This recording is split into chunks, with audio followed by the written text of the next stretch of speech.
Welcome to the Practical Growth Podcast. I'm your host, E.B. Johnson, top writer on Medium.com, published author, and master practitioner of neuro-linguistic programming.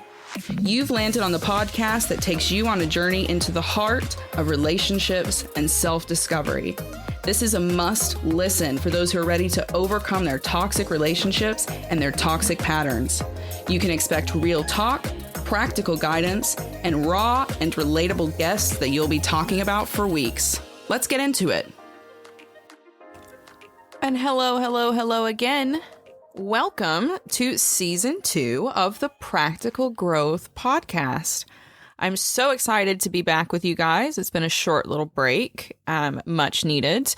And I'm really happy to welcome you all back to what is going to be a very different and very exciting season. Today, we're going to be starting off with a really fun topic. And this is one I've been talking about a lot on Medium.com. So if you follow me there, you've probably seen a bit of this. But today, we're going to be talking about relationship manipulations. These manipulative partners who just kind of squeeze and sink their ways into the corners of our lives. And then before we know it, we are standing next to a stranger and sometimes a monster that we don't even recognize. That's not to say that they hit you or necessarily inflict exact terror, but the strings are there and they're always being pulled. Relationship manipulation is extremely subtle. It's extremely subtle, and it's often a slow slide into the chaos. And we're going to be talking about that today through 5 different stories. And these stories are from some of my favorite clients and some of my favorite readers. And oh my gosh, these are just... some of them are shocking. Some of them are heartbreaking. In all cases, they display the true depth of manipulative relationships and how they can turn our lives upside down. Just before we jump in, though, I would be totally remiss if I did not let you know about an exciting new event that's coming up this Saturday. It's a part of a new series I'm doing called the Recovery Lab. And this is a monthly workshop, which is totally free, accessible to everyone. And it focuses on relationship issues, human behaviors, recovering from toxic families, all the juicy goodness that you've come to know and love from me, and practical growth. The first part of this series is going to happen this Saturday, March 26th, and we're going to be focusing specifically on how we build these toxic relationships in our lives. How do those baselines form that allow us to take in these toxic partners and turn our lives upside down through these really chaotic relationships? If you want to sign up for that, it's totally free. All you have to do is head over to eb-johnson.com and you will see some info right there at the top about Recovery Lab. Click on that, follow the links, and you'll be able to sign up for free. Hurry though, spots are limited. It's filling up very fast because I'm going to be giving away more than $2,000 worth of prizes, exclusives, all types of good stuff. So you're not going to want to miss this. Go and sign up for the Recovery Lab at eb-johnson.com. Let's get into it. Let's jump right into this. Toxic manipulative relationships. We're looking at this kind of covert string pulling in the background, how our partners trick us mentally or emotionally into changing our behaviors or doing the things that they want to do, or kind of isolating ourselves and trapping ourselves so that they can further advance their abuses. And we're going to do things a little bit differently today. At the end of the show, I will talk to you about some manipulative behaviors specifically that you need to look out for. And these are really subtle behaviors. But the main focus of the show today is going to be stories sent in from some of my favorite clients and some of my favorite readers. And these stories are going to kind of help you see in real life how these manipulative behaviors in our relationships build up and play out. And then you're also going to see how and why these readers allowed this to happen, why they let these toxic people into their lives, even though they were, generally awake. Maybe they had had therapy. And then we're also going to explore how they were able to escape those relationships, how they were able to build something new for themselves, or kind of come to the realization that the person they were with is not who they thought they were. Now, I do just want to say before we read these stories that the names and some of the ages have obviously been changed just to protect anonymity. We don't want to expose anyone unduly. First, we have a story from Sarah, who's 36, and this one is a story called Small Town Affair, and it's pretty typical of one. You probably know someone who's experienced one of these relationships, or you've been through one of these relationships yourself, and it really demonstrates the build-up, the slide, and the insanity that can kind of ensue from these manipulative relationships. My manipulative partner was my childhood best friend and my neighbor growing up in a small town. We became high school sweethearts our senior year and went on to get married and start a family a few years later.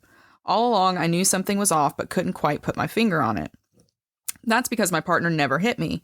He didn't even really raise his voice to me. Instead, it was always quiet, passive-aggressive. When I gained weight after our second child, he bought me a Christmas voucher for a personal trainer and later an elliptical for my birthday. After having severe complications with my third child, I was bedridden for weeks. Once I had my life back, I was shattered to learn that my partner had been having an affair with a local woman I knew well. When I confronted him about it, he was so calm and so penitent that I relented. Not just that, but I allowed him to talk me into an open agreement with the woman. He declared his love for me, but made a very strong argument for his needs. He told me how men were wired differently and how sex meant different things to them. This went on for years, and it wasn't until I found out that she was also pregnant that it all changed for me. I realized then what a fool I had been and how much I had been played. After ending the relationship and moving out with my children, I found out that the affairs had gone on far longer and far worse than I had ever known. Now I see that I was stupid. I allowed someone to convince me that their love for me was greater than their bad behavior, but I now know to listen to my intuition and to never settle for someone's lies over my own happiness. Wow, so not only is that an incredibly brave story to tell, but it's also a sadly common one. You see this all the time, in which we get so deeply invested in love in these relationships that love is then weaponized against us. And we spend a lot of time talking about these like overtly abusive relationships, right? Where people threaten to harm you, or they do harm you, or they harm your children so that you can't escape. But then you have relationships like this, and they can turn you inside out into a person you don't even recognize, all by just slowly pecking away at that sense of love and your self-esteem, so that you are then willing to give in to any crazy request. Next, we have a really sad story from Bridget, who's 72, and this one is called Who Else?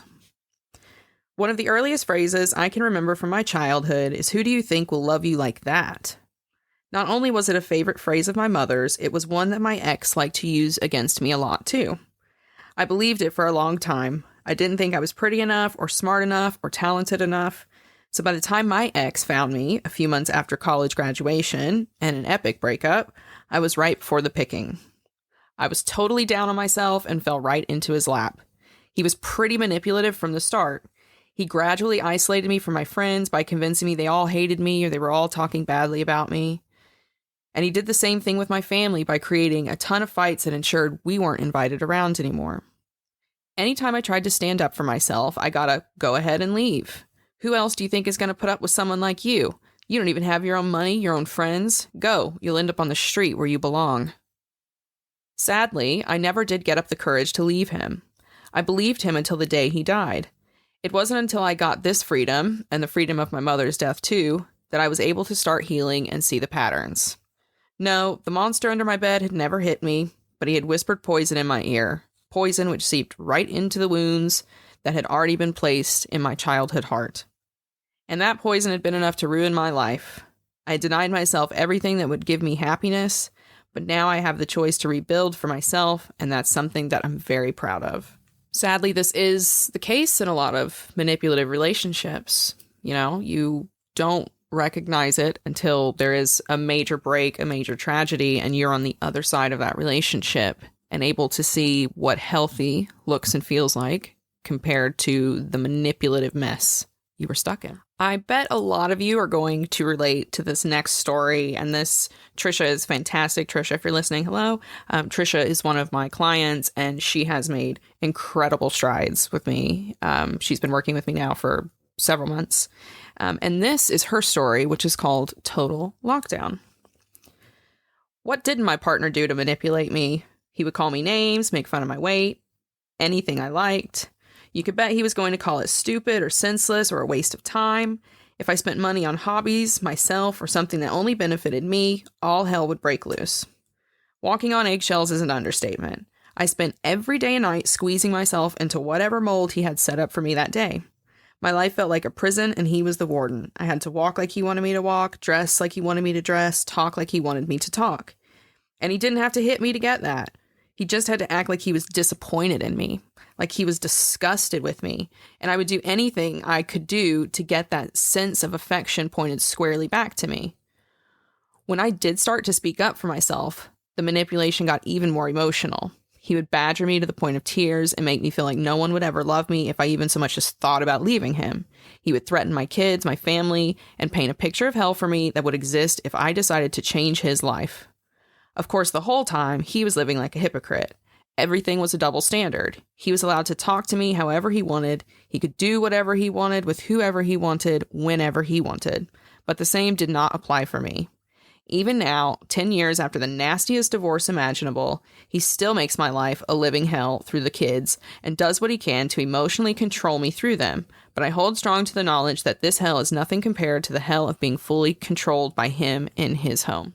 Yes, sadly, a lot of these emotionally abusive relationships, not only does it take the end of the relationship to see it, but often even after the relationship ends, unless it's severed by death, the emotional abuse can continue, especially if you're still linked through children and you can't entirely sever your lives from them. And this is why we have to focus. Yes, we need to be aware of physical abuse and sexual abuse and all those other forms of abuse, but this emotional and mental manipulation, it's so damaging, so severe, so long-lasting with major consequences for your life.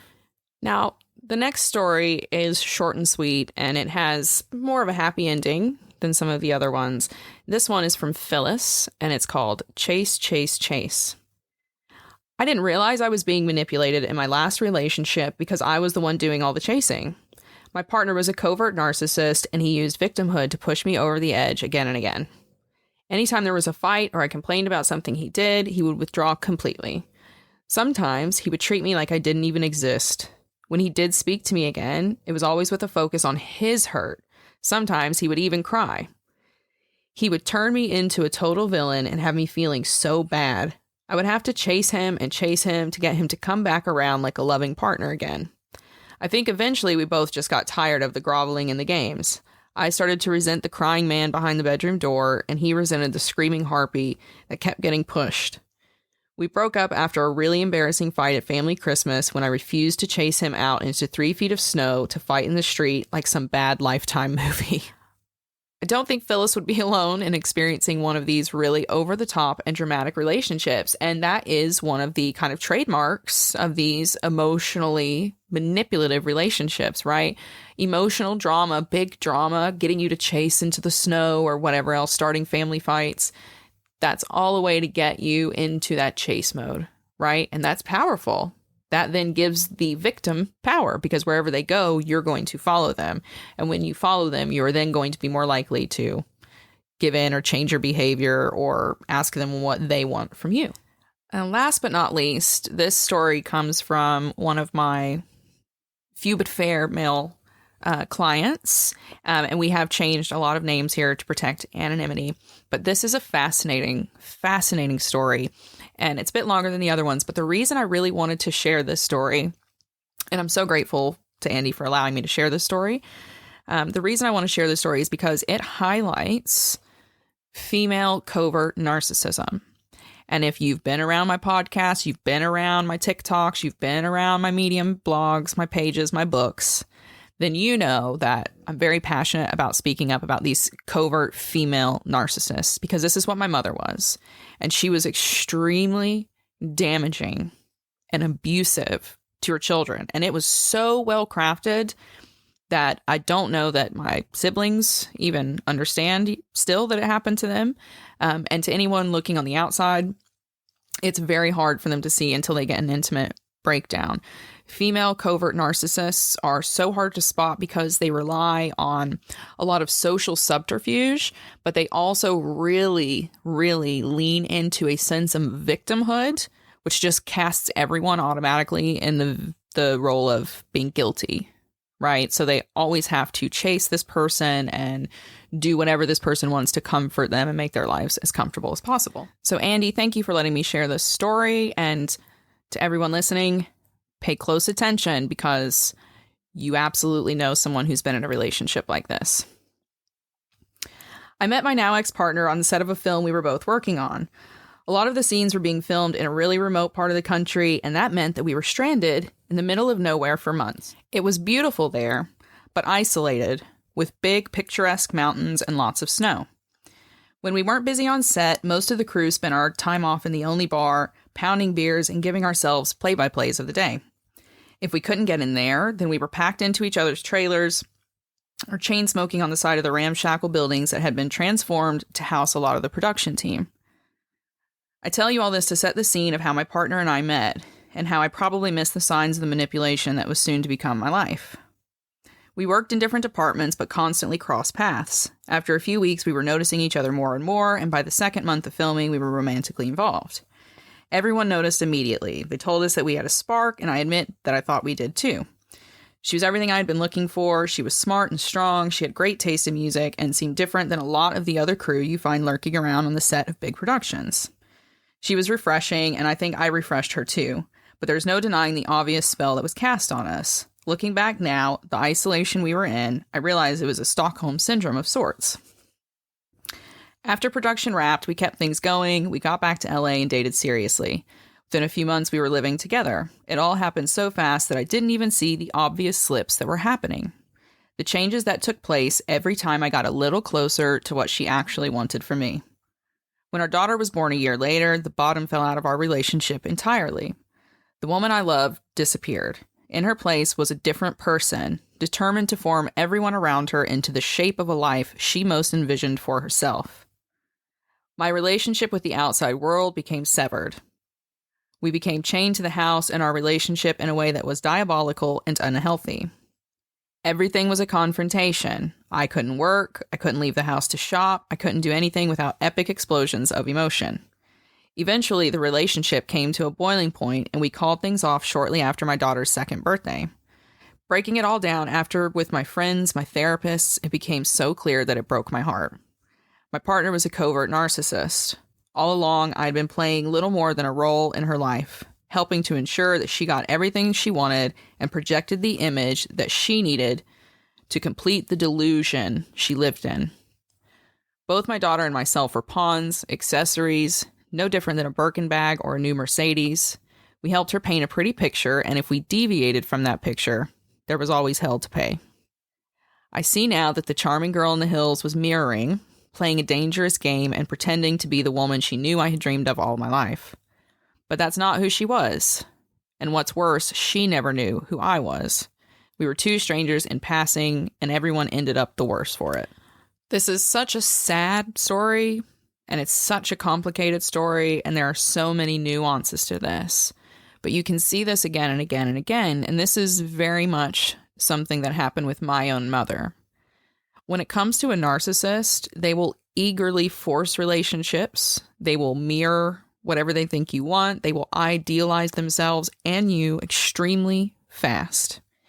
And that's because they see relationships, yes, as an accessory, but also as a milestone projection that has to be reached in order for them to be seen and accepted by society as normal. Because on the inside, a narcissist does not feel normal. They feel like an outcast. They feel worthless. They're highly, incredibly insecure. So they have to work constantly to hide those insecurities from the world. And for the female narcissist, part of this is creating the family. Because women in today's society are still very much to project that image. And part of having it all, if you want to be a super successful woman in any field, is like, yeah, get to the top of your career. But then they also expect you to have children and have the husband who plays golf on the weekends and et cetera, et cetera, et cetera. And all of these things are just a part of narcissism. But it's so subtle. The slide is so slow, and the manipulations just creep in to the very edges, and you just can't even really perceive what's happening because you think, oh, well, something's not right, but relationships aren't always good, right? There's ups and downs, so this just must be a down. But what you don't realize is you're like a fly wiggling further and further into the web. So what can we take from these stories? What is the real message here? Well, there's a lot. First of all, emotional manipulation, these relationship manipulations, they happen in so many different ways, and it can be hard to realize that you're standing in quicksand.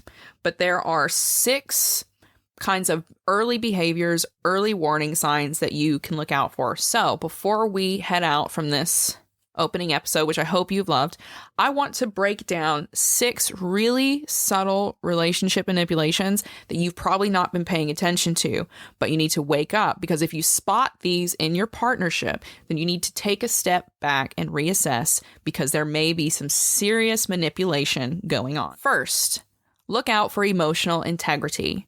Does your relationship have emotional integrity? Does your partner have emotional integrity? And emotional integrity is this. It is both safety and honesty in a relationship, meaning that when you feel something, you can speak up and you can share the way you feel with your partner, and your partner also feels safe to do the same. There's no worrying about, oh, I've got to say this at exactly the right time, or he's going to be angry, or he'll do this, or he'll do that. If you at any point in your partnership feel scared, feel uncomfortable to talk about something, anything, there is a lack of emotional integrity happening somewhere in there. If you can't tell your partner that you feel wrong, that something feels wrong, that you're angry, that you're sad, your relationship lacks emotional integrity. And this is a sign of emotional manipulation, because what's basically happened is the other person has created this groundwork that makes you feel unsafe sharing. So what you do is you shut down and you stop sharing, which is what they want you to do, because that is more convenient for them. Just bury things under the rug. Let's keep going. That is a lack of emotional integrity. Number 2, love bombing. Love bombing is always a red flag. Yeah, we all get excited at the start of our relationships, but we don't all overwhelm someone with grand gestures. We don't say, I love you on the second date. We don't propose marriage in the first 24 hours. We don't call someone our soulmate within the first week. That's extreme. And when you see someone attaching to you this quickly, this extreme, you need to watch out, because this can be an early warning sign of this idealization, which happens in toxic relationships, which happens in narcissistic relationships. That other person wants to glom on fast and hard. They want that passion. They want to make you seem perfect. They want to seem perfect, and they want that relationship to seem perfect. And they make it happen really, really fast, push it through until you're stuck. And then you get to see the other side of the coin. So look out for love bombing. But more importantly, look out for love bombing with your family. Pay special attention to the partner who attaches themselves instantly to your family, who wheedles in after only a short time of knowing them, and who says things like, oh, your mom's my best friend. These are things to look out for, because in many cases, this is how a partner will manipulate you, by entrenching themselves in your family and then using or turning family members against you. Number 3, we saw this in a couple of the stories that we shared today. Stonewalling. Stonewalling, the silent treatment, when your partner just totally shuts down their emotions, withdraws affection. Highly manipulative tactic that's used to create that chase dynamic. So the partner, you do something wrong, you do something they don't like, or maybe you confront them about something they've done wrong. And instead of fighting with you, they just shut down. They stop talking to you completely. They turn their back on you, and it fills you with dread. It fills you with fear. It fills you with insecurity. This is in order to make you behave differently. It's in order to get you to drop your questions, your problems, your concerns, your issues. It's almost a form of gaslight, which is number 4, gaslighting. Please, please, please, please stop ignoring gaslighting. I see this again and again and again from my clients who will come to me, talk about a big fight in which they had a valid concern with their partner. But when they brought it to their partner then said, well, I acted that way because do you remember that one time we went on that trip and you said that thing? That's gaslighting. Gaslighting is all about shifting accountability and making sure that your partner doesn't have to take the hit for whatever they did or said wrong. It's very manipulative because, again, it puts you on that back foot. It puts you in that place of being powerless and being told you're actually the perpetrator here, not me. And you're going to take all the accountability for things that go wrong in this relationship. Number 5, you also have to pay a special attention to coercive conflict and emotional badgering. This is one that gets overlooked like every day, and people don't even realize it's happening. It's a favorite tactic of narcissists. So if you think that you have a narcissistic partner, or if you think you had someone who was very narcissistic in the past, I want you to think back to their behaviors and see if this fits. So coercive conflict is fighting with you until you give in, like absolutely just hammering the argument, refusing to let you out. For my mom, it was cornering us in the car. She would get us in the car and then go drive around in back roads and just hammer us with like rhetorical questions and one-sided accusations and all kinds of things. Does your partner use coercive conflict until you just break down? What about just straight up badgering? They just pester and pester and pester and pester until you're so beaten down and tired of talking about it that you'll just do whatever they want. Yeah, that's manipulation. They don't have to hit you. They just have to wear down your emotional and mental defenses. Last but not least, what about demeaning humor? Does your partner use a lot of really mean jokes that make you feel bad about your body or your intelligence or your lifestyle or your interests? Yeah, that's manipulation. Mean jokes that make you feel bad are not funny. Doesn't matter what the other person thinks about it. And that's especially true if those mean jokes make you change the way you feel about yourself, or they put you in a negative emotional space. And make no mistake, we read a story about this earlier. Demeaning humor is commonly used by partners to wear down self-esteem. And once you don't have self-esteem, you are easier to push around, to coerce, to control. So pay attention to mean-spirited and nasty humor that's only funny to the person pointing the joke. So what do you think? Have you seen a lot of these behaviors play out in your relationships? If you're someone like me who's been through a couple of pretty brutal partnerships, then you've definitely seen these. I mean, the mean-spirited humor and the emotional badgering, all of that was a part of my day-to-day life and childhood. Like, I can't even count the number of times my appearance was made fun of, my body was made fun of, my talents were made fun of. These are all, all of these things, these subtle manipulations, they build up over time and they really change your personality and they change the way you see the world around you. And that can limit your opportunities. It changes your relationships. It changes the literal outcome of your life. It's no small thing. So we cannot ignore these manipulative relationships. They're not small change. In many cases, these kinds of manipulations linger on far past some of the damage we experience when we are physically abused. So it's very important to be aware of the patterns, be aware of who you're surrounding yourself with. And at the same time, once you spot these patterns, it's important to act. And it's important to act from a place of knowing that you deserve so much better than what you're getting. I hope that this episode has been helpful. I hope that it's been enlightening.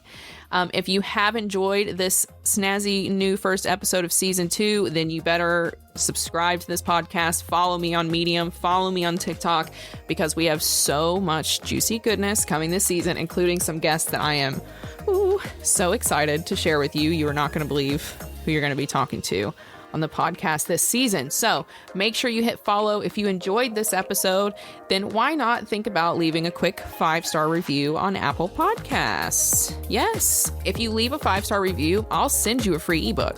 You can pick any one of my free ebooks out of my shop from therealebjohnson.com. All you've got to do is head over to Apple Podcasts, leave a 5-star review of the show, take a screenshot of that once it goes live.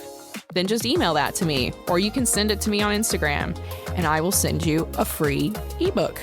That's all you've got to do. And who doesn't love free, right? Especially in this brand new economy that we're all dealing with.